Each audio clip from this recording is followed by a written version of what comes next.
Welcome back to the Daily Thunder podcast. I'm your host, Ryan Woods. I am here with Daily Thunder beat writer Brandon Rabar. How are you, Brandon?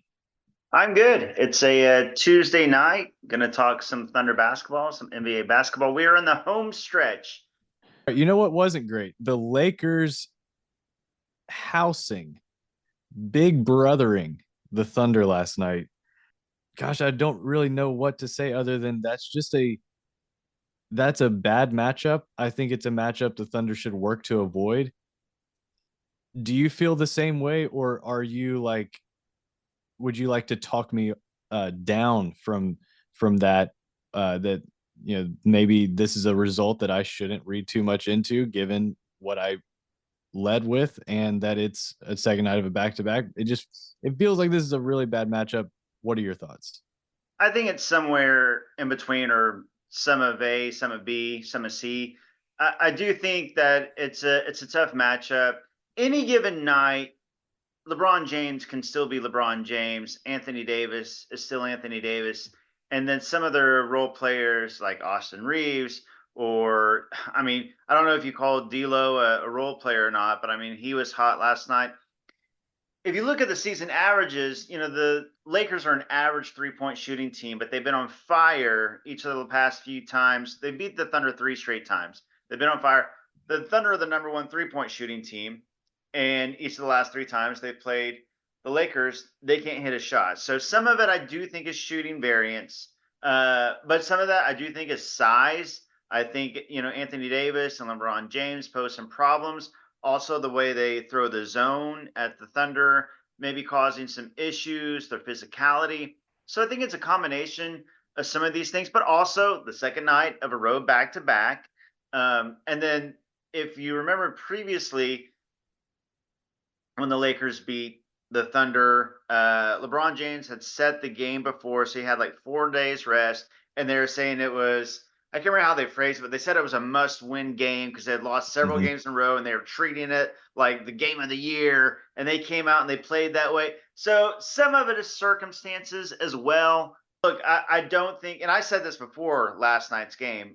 I think you want to avoid the Lakers in the first round. Yeah, we've mentioned that before for Well, sure. yeah, I don't like the matchup. I especially just don't like. I don't think anybody, any team, likes the idea of playing LeBron James and Anthony Davis and Lakers whistles in the first round. I would say avoid the matchup if you can, but at the same time, if it were to happen, I don't think it's as dire as the 3-1 series this season would make it seem. Also, the Thunder blew them out the first game. If you look at the Mm-hmm. net rating from all 4 games, the Lakers have only outscored the Thunder by 5 because the Thunder beat them so bad the first game. And LeBron and Anthony Davis did play that game. So, you know, Yeah. The the other piece to their length is Rui. yeah. He's he really does give them a player to put on either Shea or Jalen that is not only length at the rim once you get by the initial guy, it's you're gonna have to work really hard just to get by the initial guy because this is a big team. These are big lineups they can put out even with guys on the perimeter, even like a backup like Jackson Hayes. Like he's just a big, fast guy. And he's not necessarily someone that's gonna take over a game on the defensive end, but he's still a really big guy and doesn't even play all that much. They just have a lot of length. Dinwiddie played a decent amount last night. They've got guys, and it's length on the perimeter and good defense, and they're able to switch. And switching with length while having Anthony Davis on the floor is a good recipe for this Oklahoma City team. If you can, for a team that drives as much as they do, if you can really prevent them from getting even just getting shots at the rim and also the length and speed to close out to the inevitable pass out to the wing, that is a good recipe for defending what is a an elite offense. The length is a serious issue, and they kind of wall off Shea at the rim and force the Thunder into finding, another source of offense, and then you throw the zone.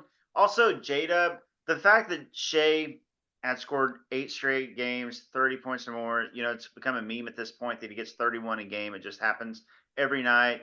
He only ended up with 20. Some of that's because he didn't play much in the fourth quarter. J-Dub had an off night. Very rare that these guys have Hmm. off nights. Again, some of that is the defense and the length and the physicality the Lakers threw at them. Some of that, Shea looked exhausted. It was like the third game on the road in 5 nights, second on a back to back. So I think some of that's that. Some of it's not hitting shots though. Like Yeah. it seems maybe like a poor excuse, but there were a lot of shots that were open shots that we see Dub, SGA, Chet, Isaiah make. I mean, Yep. so credit the defense, credit the schemes, credit the length, all those things. But I do think some of it, there is some shooting variance in there as well on both sides. No question about that. The looks that Isaiah Joe has gotten in the last two games, the Suns and Laker game, I thought were fantastic. And I Yeah. should say in the Suns game, a lot of those in the second half, not a lot. I would say two or three were generated by Gordon Hayward, Commissioner Gordon, getting in like past his man at the 3 point line, getting to the foul line area and spraying it back to him.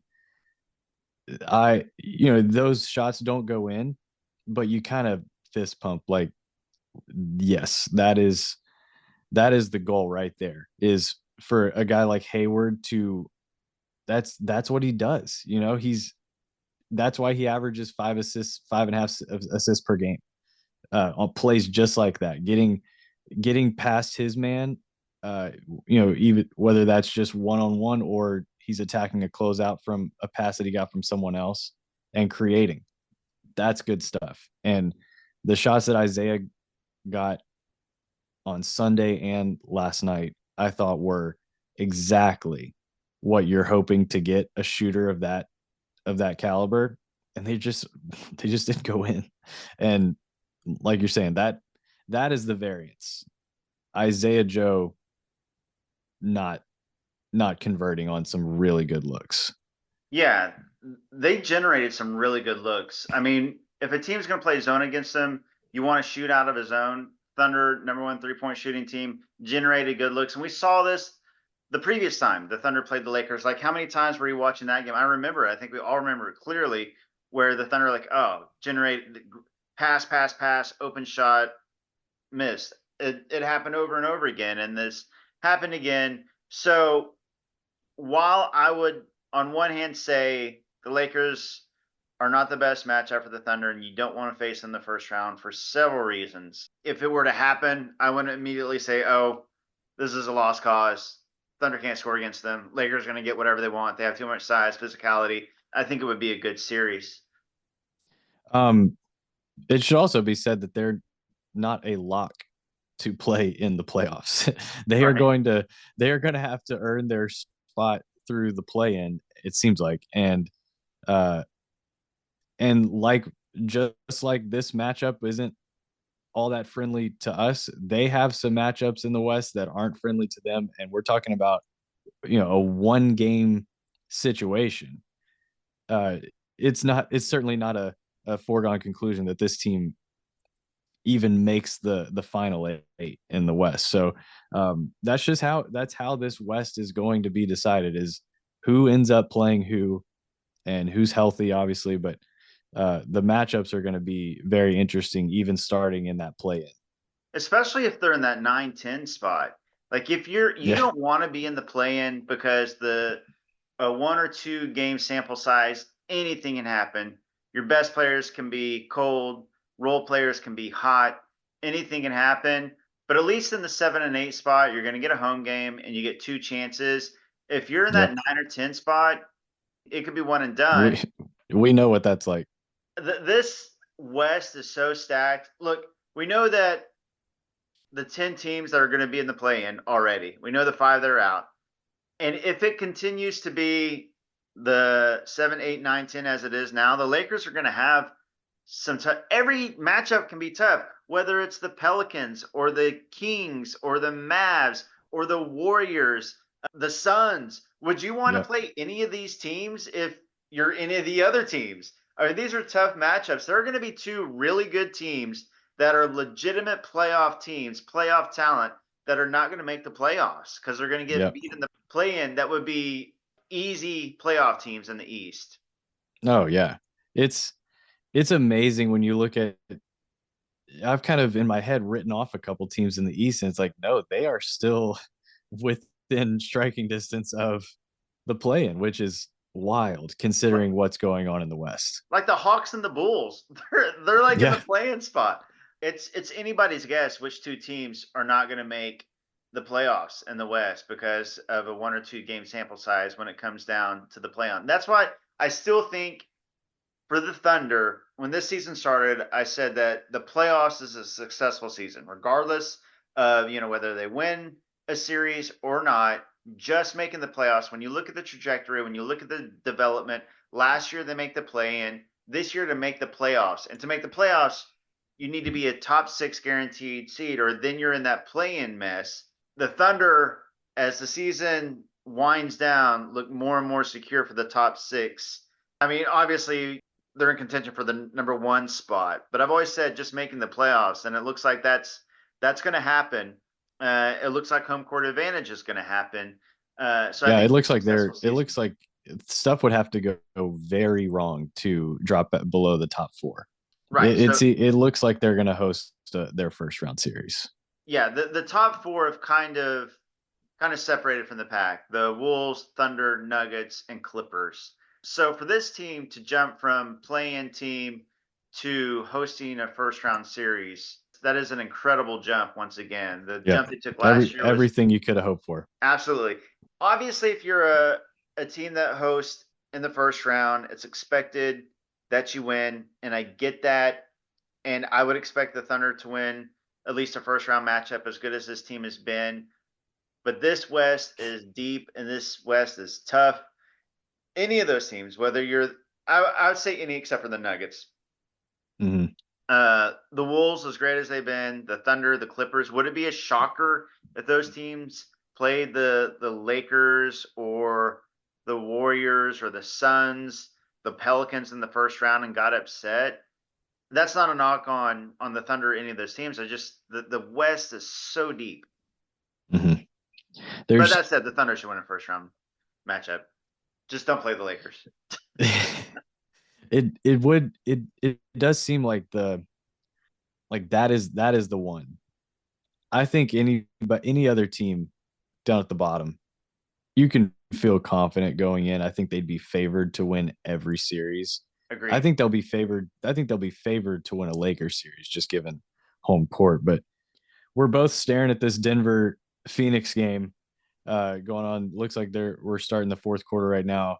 This is another interesting like double result. Like Suns lose and you're like that much more secured into like a top four.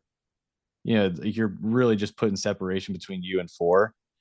But if the Suns pull this off, you're looking at another maybe, that's another loss for the Nuggets that you might not have been counting on.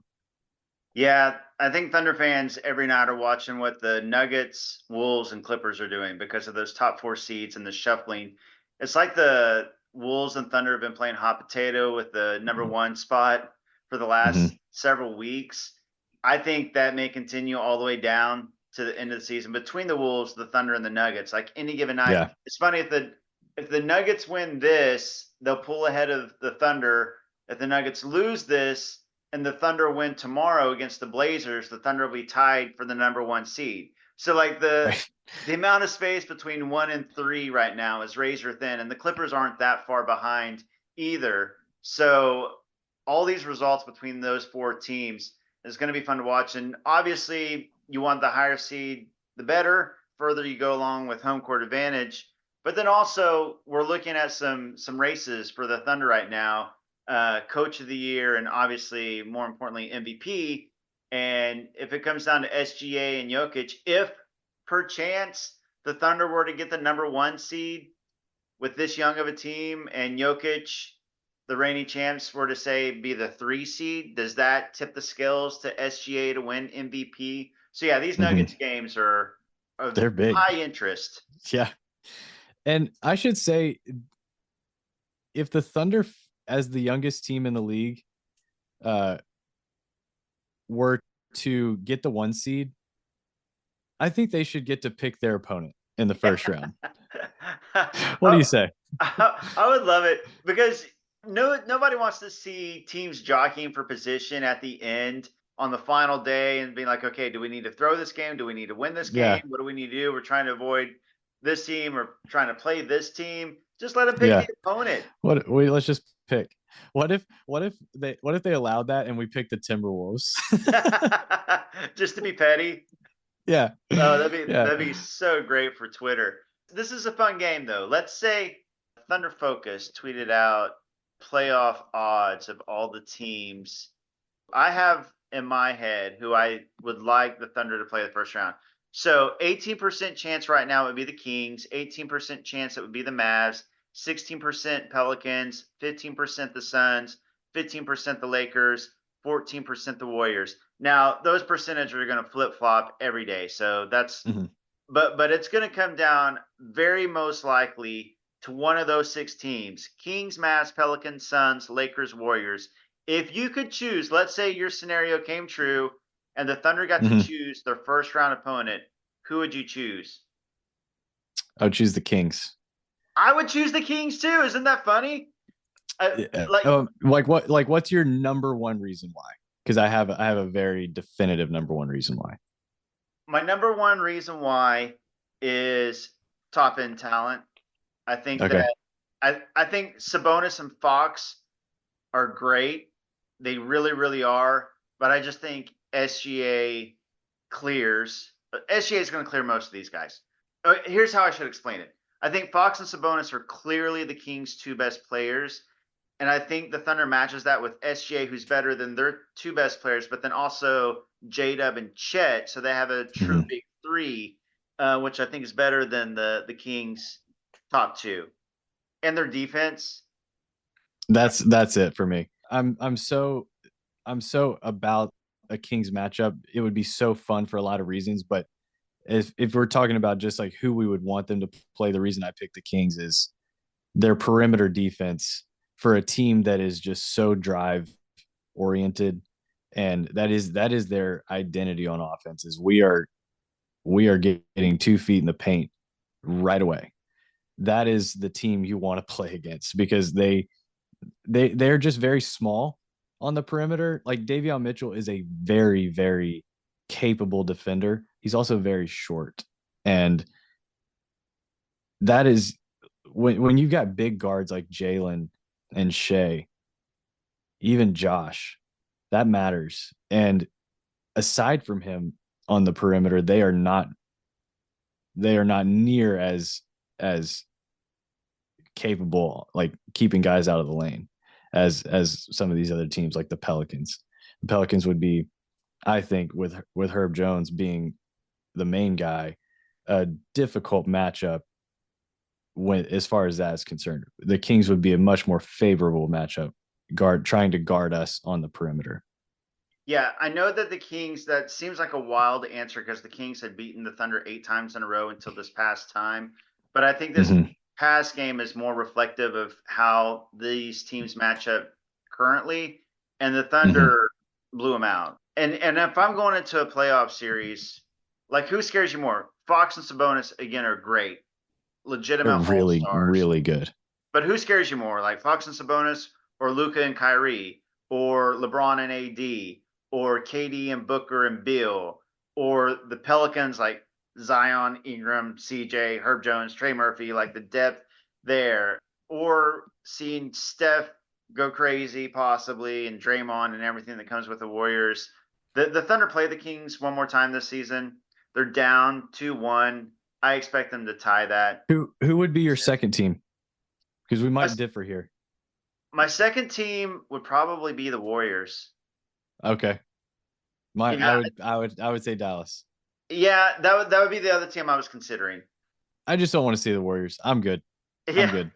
because it's the Warriors, and like Yeah. they can stink all year and have issues all year, but when it gets to the playoffs, the experience, and that's the other thing about the Kings, they don't have the experience in the playoffs like the other teams do. Obviously, we're talking OKC, they have the least amount of experience, but number two would be the Kings. But that Warriors experience and Steph in the playoffs, Draymond in the playoffs, I wouldn't want to see it either. But I do think the Thunder really match up well against the They do. Warriors, They do. and I think that they're clearly the better team right now. But you know, the playoffs, the Warriors pass. And yeah, I mean, like the Celtics are going to play a really bad team in the first round. Yeah. Like Oh, almost automatically they're going to play a yes. bad team. Like weird. It's just so wild the difference between the East and West this year.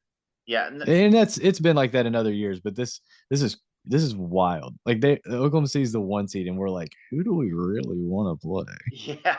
And it's, I mean, and the Kings are like kind of by default the team that we've chosen, but that's still having to play the They were the Kings. 3 seed last year. They were the Yeah. 3 seed. And they're They're really legitimately a good good. team. And they're an easy And team one to of the root best for. home, yeah, they are, and one of the best home court uh atmospheres in the West. Yeah. And typically young teams like the Thunder, don't play as well on the road. Role players Yeah, don't shoot as well on the road, especially in those environments. But yeah, still got to choose we the watched Kings. this Thunder team give up extended runs. Yeah. Yeah. And if you want to go give up an extended run, go to Sacramento. They are more than happy to pour it on. Yeah. They like timeouts will be used in Yeah. Sacramento. That's a good team. That's a good team. No, like this is no shade to them. We're just choosing lesser of very good teams. Isn't it Um, isn't it wild though that two of these teams aren't making it's hard to even pick which of the like like if the Lakers and Kings played in a play-in game tomorrow, who would you take? I would probably choose the Lakers. It's just hard to choose against the experience LeBron in the playoffs, looking at one game and AD and the problems. But it would not surprise me at all to see the Kings win. It wouldn't surprise me at all to see the Kings win by a lot. Right. It's just so random. Like the matchups are so random, and like the sample size is so small. I could see, especially if it's in Sacramento, that's a tough place to go play. It is. The Pelicans are interesting because when they're healthy, they're a dangerous team, and I feel like they're kind of the under the radar team that everybody forgets about. Nobody really gives Yeah. any true credence to, but they could be a dangerous team. The interesting thing about them is they've got a little bit of separation that 5 spot to the 7 spot. They're up 2 games right now on the Kings, so it truly could be some combination of Suns, Kings, Mavs, Lakers, Warriors, two of those not making the playoffs. That's wild to think of. Should send a couple of these teams to the East. Yeah, truly. You guys get to go play over there. All right. The Thunder play in Portland tomorrow night. When you're listening to this, it's probably tonight.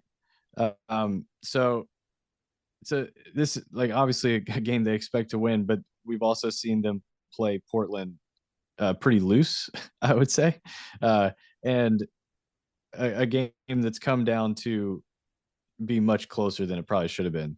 Um, was watching Portland last night and against Minnesota actually. They are a they are a pesky team. Honestly, it doesn't matter who ends up suiting up because they have a lot of guys that are in and out day to day. So we'll have to see who plays, but it's not a team that should be taken lightly, despite the record, despite who the names on the other side. Um, it's a game they should just go and play some defense and put it away early. I think it's gonna be a blowout. I know the last It game should be. the Thunder only won by 2 the last game. It seems like they're kind of playing with their food a little bit. And credit to the Blazers, they came out, played hard and played well. But the previous 2 matchups, the Thunder won the first game by 43, and the Thunder won the second game by 62. because it was that one that like people were wondering if they could break the Grizzlies Thunder record, Yep. and they Yep. really could have gone for it if they didn't take their foot off the gas. Then of course Game 3, I think it was only 12 days after that, so I think the Blazers came in with something to prove, and they played well. I think the Thunder coming off of this loss to the Lakers, the Thunder have beaten the Blazers 11 straight times, Ryan. And I don't think Jeremy Grant's playing.